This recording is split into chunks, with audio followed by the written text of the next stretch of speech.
Welcome to another episode of Out of Spec Dave, where today I am renting through Toro a 2021 rear-wheel drive Porsche Taycan. There's so many settings in this car. Yeah. There's so many ways to personalize it. Feels like it has rear steer. Really? Yeah, I just felt it there. How could you feel that? How couldn't you? I've been driving the car all day and I didn't feel pivoted. it. I thought that because the front wheels turned. Well, the rear wheels have like a 1 to 2 degree helper. And it's a $1,600 option. Cheapest option that's worth it in the Porsche lineup, I think. Okay. And yeah, truly a fan of Taycan, no question. It's probably my favorite electric car. This and Rivian are tied. So what is it that sets you over the edge to say this is my favorite electric car? Your favorite? This thing runs on batteries? Yeah, it's got double A's. You know, I'm upgrading to C's. That's right. You know, and by the way, the air conditioning works. Right, well the heaters don't in this. That's actually a problem. Taycan has a notorious, early Taycans have a heater problem, and there's like a parts back order. So like I've heard so many stories of Taycan owners getting stuck in the wintertime. Okay, so you can either sweat to death in a Lucid or freeze to death in a Taycan. Right. Or buy a Model S. I mean, well, then heat pumps are failing on those. This is a Porsche. This is the way it should be. You gotta love it. So I can't wait to spend the day with the car. I'm looking forward to this, and thanks again for watching another episode. Let's get into it.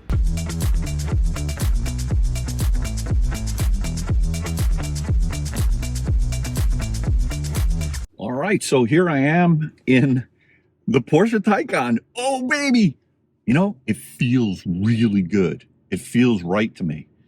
I love this car so far. How's that for?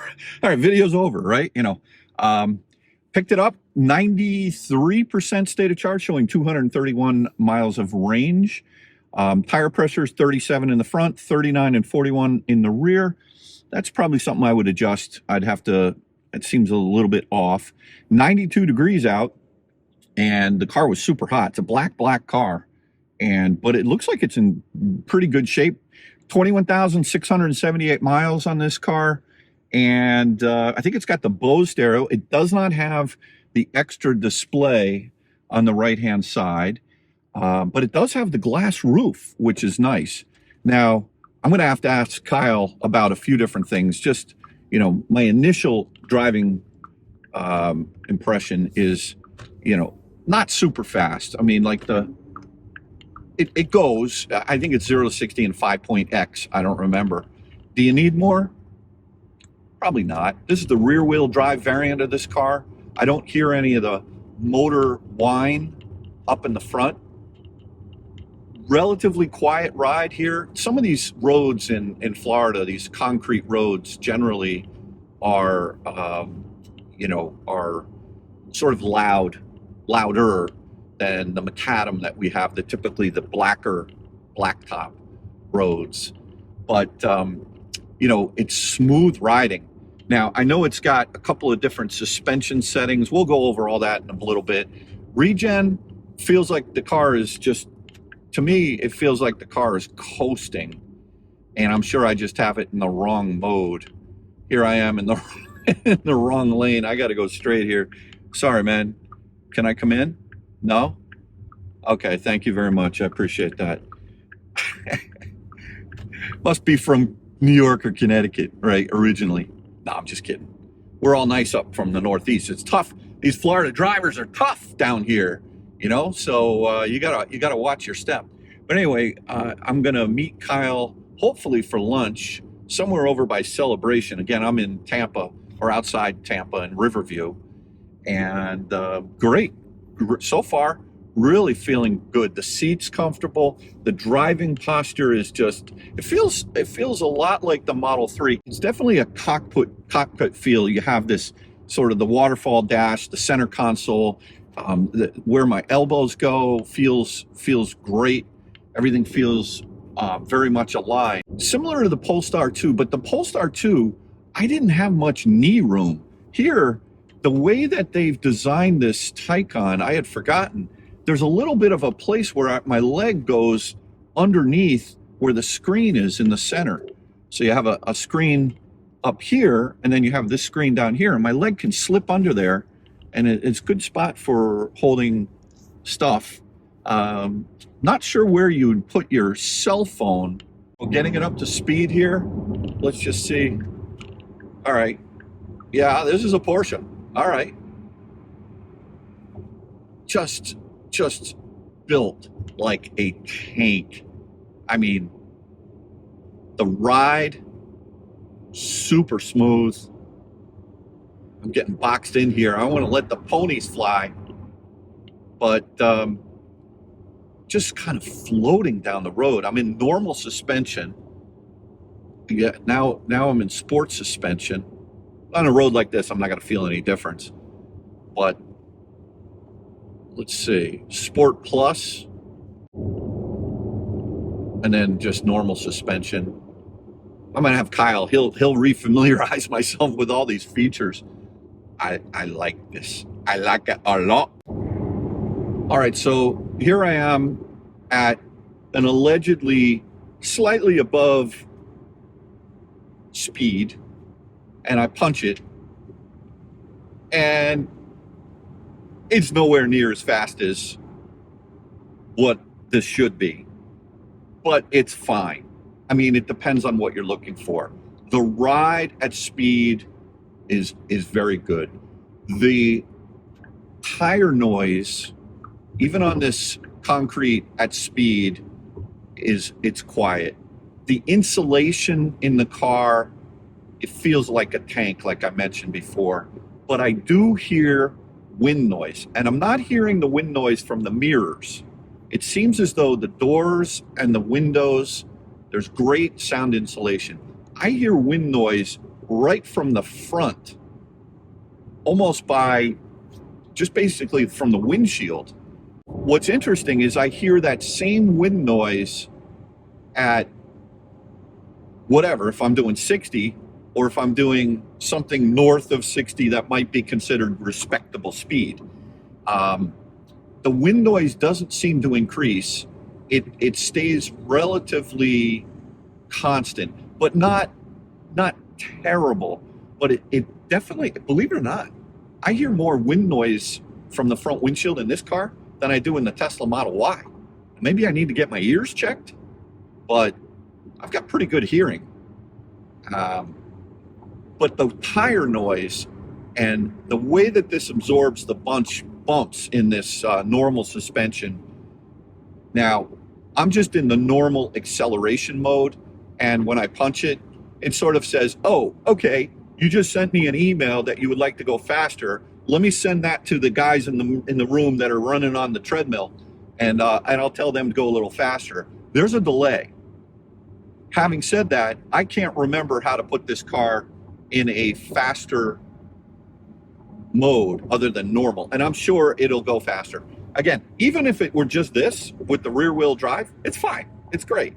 But boy, this is a great, comfortable car to take on a road trip.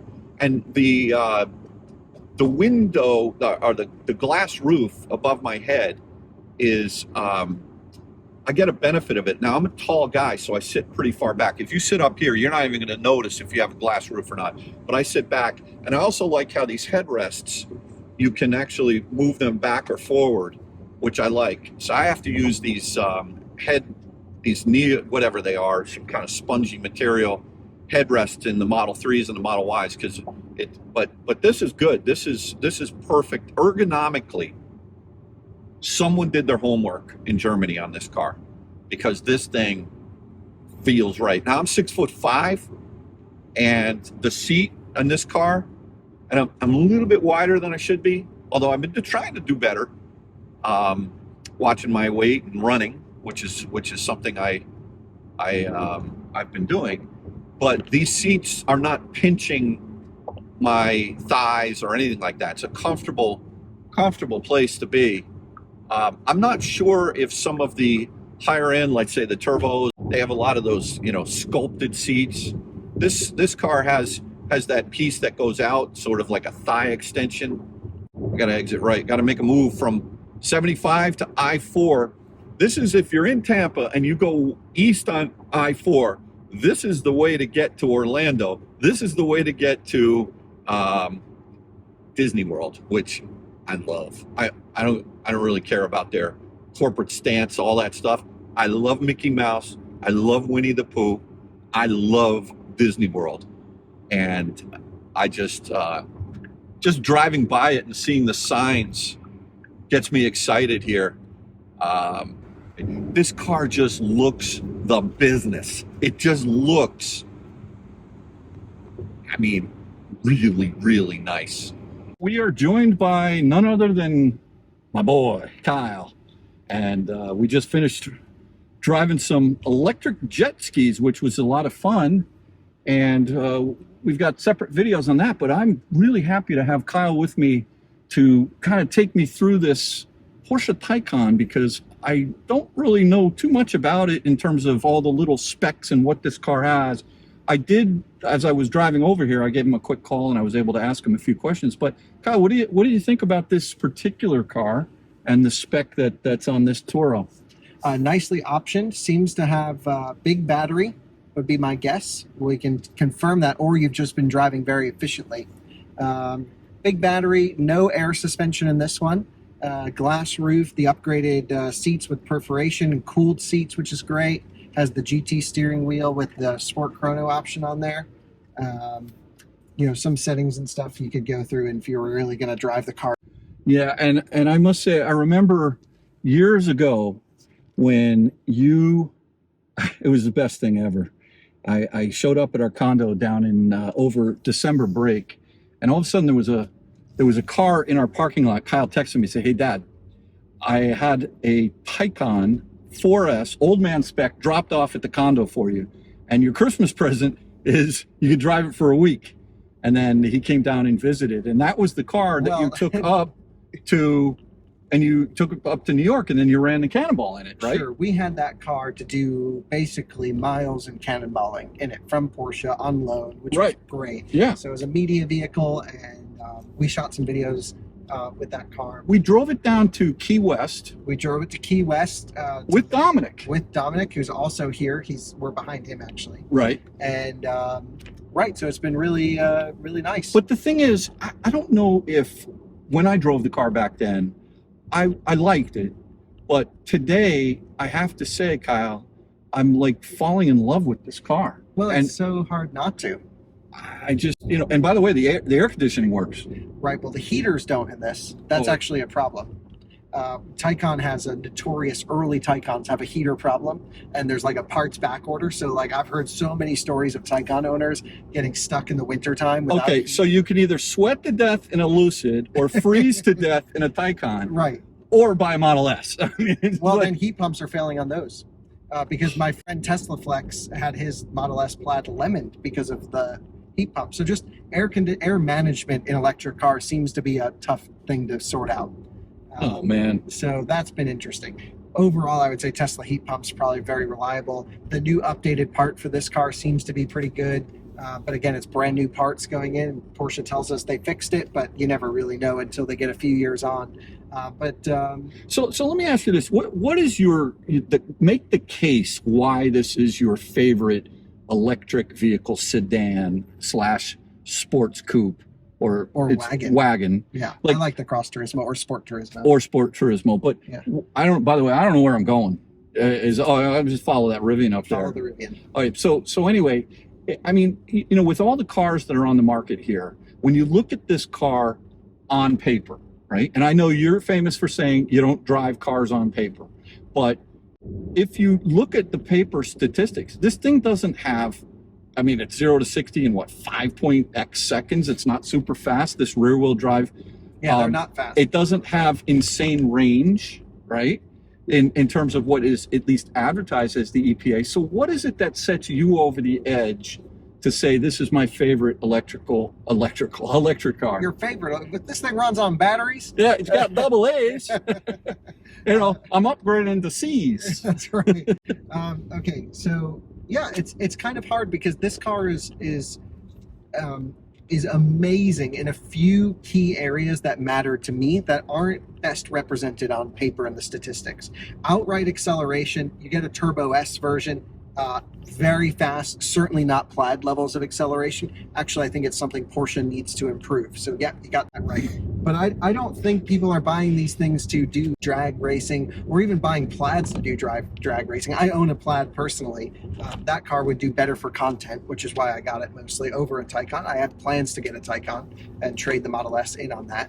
The car excels in a few key areas that matter to me, which are mostly the driving position, the feel, the way that this car goes down the road, the suspension calibration, not necessarily in this one, but in the Air cars with Porsche Active Suspension Management, the way that this thing moves and dynamically does what you want a car to do. I can get this car placed exactly where I want it in a corner. I can oversteer it at a moment's notice. It's a Porsche first, which means when I hit traction control off, it's off and out of the way. And I have a locking rear diff, a limited slip diff in the rear, so I can really just get the car in some crazy situations.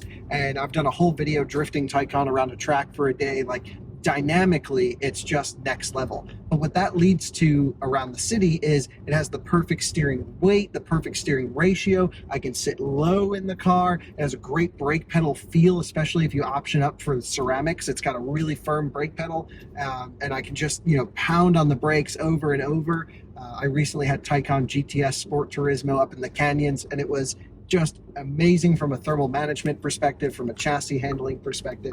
It was all great. The next area where Taycan excels is actually not anything to do with with driving performance, but range and charging performance. The actual distance you can drive on a charge is fairly good. You're talking high 200 miles, just Mr. Entrance. No, I know, but I want to see what's back this way. Sure. So you're talking big range. I've tested at just about 300 miles in this spec, long range rear wheel drive. And then, the spec I would get would be maybe 260 miles, Turbo S, all the crazy stuff. Cross Turismo would be less efficient than the sedan. That doesn't really matter. What matters is how quickly can I onboard energy. And this can charge at a peak rate of 270 kilowatts, but it's not like some electric cars that peak and die. The 0 to 50% on this is exactly 10 minutes.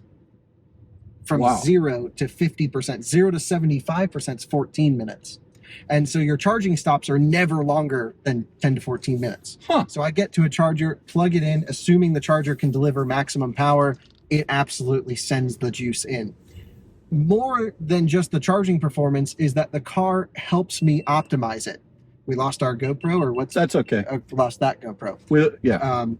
The car helps me optimize it because it has an amazing route planner. But more importantly than the route planner is actually the percentage estimated on arrival. As long as I drive consistently, it can be consistently slowly or consistently quickly, the car will tell me exactly what I'll get to a charging station with. So I can get this thing down to 1% at a charger confidently without worrying about it. So I'm able to maximize getting every last drop of juice out of the battery. And I also have temperature management for track use. I can put the car into Sport Plus mode and increase the cooling capacity at the, I would say, the downside of range, but I can make that choice of a driver. So as someone who's an EV nerd and a driving performance nerd, the Taycan lets me optimize all these little things that no other electric car does. And really, it's just a special experience. The Taycan doesn't sell itself in the test drive. The Taycan sells itself when you can live with it for a week, a month, where you really get to use it and be like, holy smokes, like, yeah, the numbers on paper aren't good. It's way too expensive for what the numbers should suggest that it can do. But when you use it and everything comes together in concert, it's like, okay, next level. Right. So, and rear wheel drive versus, let's say, if someone were on a budget 4S, is there a real downside to the rear wheel drive? Like, how much more power and how much more of a feel are you going to get out of a 4S? Now, when I was driving down here, I was in normal mode, and then you mentioned, hey, Dad, turn the dial, the drive mode, and put it into Sport Plus, which I did, and it definitely is faster. And quite honestly, I don't think total power is different. Okay. It's the way that it ramps on the power. Well, what I felt in Sport Plus was it came on strong, then it backed off, then it ramped up. There was almost like a two-step thing. Well, it may have been it switching gears. Yeah. Now tell me about that, because the Taycan that you had for the Cannonball, when I drove that, the first time that it switched gears, because I didn't think electric vehicles had speeds like gears. But this car is a 2-speed transmission, which I want you to just explain that quickly to me so I understand that. But when I felt that car the first time, I remember calling and said, Kyle, I think something's wrong with the car. It was slamming into second gear, because if you're on it like at that point where you're not giving it enough juice or too little juice and it gets confused, it was slamming into first when it was in second, and it was very disconcerting. This car doesn't do that. Now, this is a 2021, which I believe the one that you had was that a 2020? Because you didn't have plug-in charge, did you? It was a 2020. It was a 2020 with no plug-in charge. Right. This has plug-in charge, which is good. Now, does that... And it also has battery saving, quick charging, and a few other things. So Taycan, the original software on that car wasn't great. And a lot of the software controls for the 2-speed have been updated in multiple iterations since then. And does this have over-the-air update? No. Oh, it doesn't. Everyone had to bring their car to the dealer. But now, since they've done that, now does it have over-the-air update? Yeah, for the most part. Okay. But it's not like Porsche is going to update it like Tesla or anything like that. I see. And I'm not 100% convinced it's over-the-air update to every module. They may say it is, but they're not very good with software. But Cariad and Volkswagen Group and software do not go well together. And truly, the Taycan is occasionally buggy. Like sometimes I have to reset the screen, and you can go into engineering mode and do that by holding 2 fingers on the top right of the PCM over here. And there's a few things that it's like, okay, like the software is not amazing. So if you're really looking for a great software experience, the Taycan's not the car to go for. What about CarPlay, though? Yeah, it has CarPlay. Okay. But I don't use CarPlay. Well, I like CarPlay because see, he's got battery-friendly quick charging on. What is that? It reduces your DC fast charging performance based on temperature and max power. All right. Well, that's smart for him if he's renting the car. But I'm just saying, if you want to do a charging test, turn that off. Okay. I don't think I'm going to have the time to do that today. Sure. But back to my original question of rear-wheel drive versus, let's say, a 4S. Would you say, if I were going to, let's just say... Yeah, rear-wheel drive's fine for you. You don't drive fast. Right. And the car has enough high-speed capability in rear-wheel drive to go. Anna's Taycan is a rear-wheel drive, and we drove that across the country, and we've done a bunch, and that's fast enough. Right. Yeah, and I'm actually going to do some testing with her Taycan and your Lucid coming up soon. Okay. All right. Well, I got to get the Lucid back, and then I got to figure out what I'm doing with that. I mean, this is the car that, as an EV enthusiast, you have to own and experience it. You don't have to keep it for long, but you need to know what truly is a Porsche first that's adapted to electric. And it sounds corny, but the car from a driving perspective, from a charging perspective, is incredible. I did a video with this car in Germany, not this exact car, obviously, but a Taycan Turbo Sport Turismo, ripping 1,200 kilometers in a day, all top speed, all perfect charging sessions because their infrastructure is amazing. And like no electric car, maybe other than a Plaid, could do what that car did. Wow. It's just amazing. So what would you gain from going with this over a Lucid? Well, you'd get a different experience. You'd get a, long-time automaker who understands how to build a car, not saying Lucid doesn't. And you'd get probably a different software experience. There's a lot more settings, a lot more features to what this car can do. They've had a lot more time to develop this software. And, you would gain a much better charging curve. The Lucid's fairly unpredictable in its curve. Yeah. And because it's such high voltage, I notice even more problems with charging infrastructure, specifically Signet. It's not a fault of the car. It's just, it's such a high voltage architecture. This is actually like 720 volts dead. And the Grand Touring I have is, I think, 920. That's full. Right. Yeah. Mm-hmm. So they do overlap in their voltage ranges. But I'm not saying you'd have a better charging experience with this. Probably would be about the same. I need to run both cars side by side to see which is the better road tripper. And so that's what we're going to do soon. Right. I still maintain that the tools that this car gives me, even though it's a much smaller battery pack, it's far less efficient than the Lucid. I still think I can get from A to B quicker in this car because it gives me the state of charge on arrival and all the temperature data I need to optimize. I don't get any of the temperature charge. What about battery preconditioning in this car? Yeah, it does. So if you put in a destination, I want to ask you just a couple more questions, and I know we want to have some dinner here. What is this? Ford's Garage in Winter Garden, Florida. Beautiful spot here. But when you mentioned that it has very good route planning. Now, how does it compare to the experience I have with route planning on the Lucid?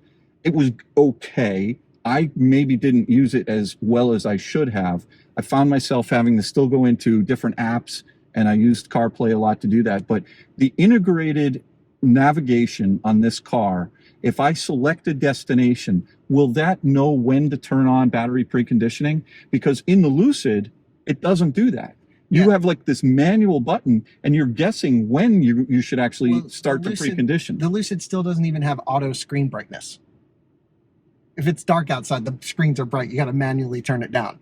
So, you know, that's what we're dealing with over there. Yeah. But at least with this car, yeah, it'll automatically precondition the battery as long as the charger, you know, to what it needs, more or less. 175 kilowatts or higher, the car rips preconditioning.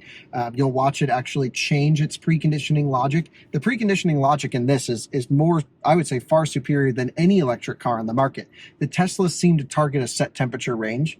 This knows, hey, I'm arriving at 28% state of charge to a DC fast charger. It's actually going to warm your battery up even more so that you have less resistance to get faster top charging than if you were getting there at 0%. If you're getting there at 0%, I have all the data to do a video on this. I just haven't had the time because I've driven Taycan everywhere and I've shown this. If you arrive at 0%, it'll precondition the battery cooler so you have a longer thermal envelope to charge the battery at a fast charging session from, let's say, 0 to 80. And if the trip planner only needs a quick top up, it'll precondition to what the trip planner wants. It's amazing. I mean, the Germans really optimized this car for how I use an electric car, which is get there dead, charge just enough to get to the next station, and haul ass to the next one. The Lucid has a big peak, but not a great curve. We've shown that many times. It charges super slow, above 70%. Yeah, well, even below that, like it should do better. And the fact that a car with a much smaller battery pack than the Lucid can match it in sort of kilowatt hours delivered over time is pretty interesting. Now, the Lucid should be more efficient.